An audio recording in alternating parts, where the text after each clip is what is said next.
দাদা, হ্যাঁ, বলেন।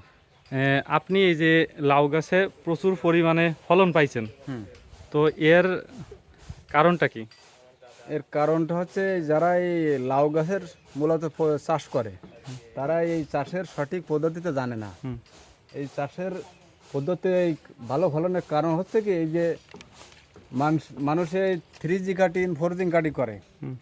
এই কাটিংটা দেওয়ার পর প্রথম 2G কাটিং দেওয়ার পরে এই ফলটা সঠিকভাবে আসে না। হুম। যখন 3G 4G কাটিং করা হয় তখন এই পুরুষ ফুলটা মানে 20% চলে আসে, আর মহিলা ফুলটা 80%। 80% চলে আসে। যার কারণে প্রত্যেকটা টেংরিতে আপনার গোড়ায় গোড়ায় এই দেখেন প্রত্যেকটা এসে ফল।